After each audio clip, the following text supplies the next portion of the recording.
আসসালামু আলাইকুম বন্ধুরা, আমি হৃদয়। আজকে আপনাদেরকে পরিচয় করিয়ে দেব যাত্রাপুর অযোধ্যা মঠ সম্পর্কে। তো চলুন অযোধ্যা মঠ সম্পর্কে আমরা কিছু অজানা কথা জেনে আসি।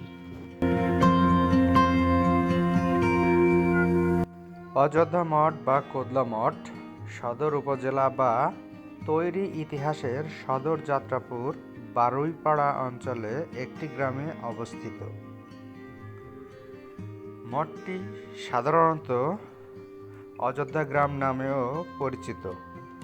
স্থানীয় এবং পুরাকথা দৃষ্টিকোণ থেকে অধ্যয়ন মঠ নামে পরিচিতি পায়। আবার সরকারি প্রত্নতান্ত্রিক অধিদপ্তর দলিত এবং গবেষণায় কোদলা মঠ নাম ব্যবহৃত হয়।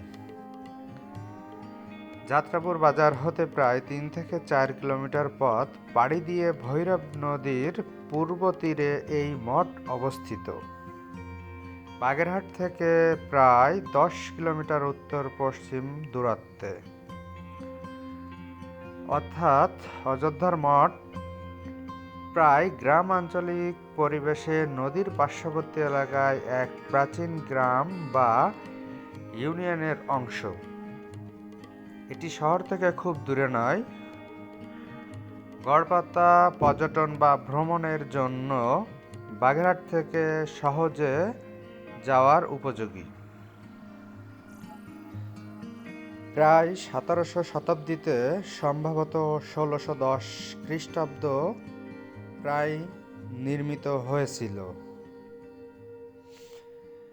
নির্মাণকালে এটি ছিল একটি হিন্দু মঠ, সম্ভবত দেবালয় বা স্মৃতিস্তম্ভ, এবং লিখিত কিছু খণ্ডলিপি রয়েছে যা নির্দেশ করে মঠটি একটি ব্রাহ্মণ নির্মিত প্রাসাদ বা মন্দির ছিল।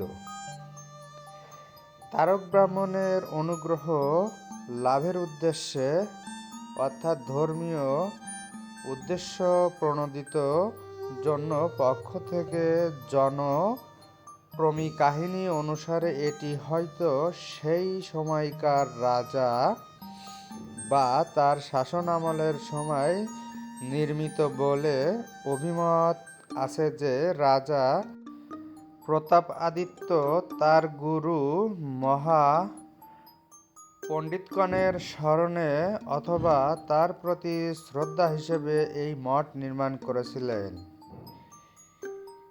মঠটি শুধু হিন্দু ধর্মীয় নিদর্শন নয়, একই সাথে এটি বাগেরহাট অঞ্চলের মধ্যযুগীয় সামাজিক, রাজনৈতিক ও ধর্মীয় সাংস্কৃতিক সাক্ষী। এই মঠের উচ্চতা প্রায় 18.29 মিটার বা কিছু উৎসে প্রায় 18 মিটার বা ঢালু শিখর এবং উচ্চ মঠ শৈলীর পরিচালক। প্রবেশপথ 3টি, দক্ষিণ পূর্ব ও পশ্চিম দিক থেকে। দক্ষিণ ফটকটি ধারণা করা হয় মূল প্রবেশদ্বার। মঠের বাইরের দেয়াল ছিল কারুকার্যময়, পোড়ামাটি অলঙ্করণ দিয়ে ঘেরা। নকশা, রিফিল ও ফ্যান্টাস ছিল অনেক জটিল এবং সৌন্দর্যময়। অভ্যন্তরের গম্বুজ গঠন ছিল সম্ভবত শূন্যকর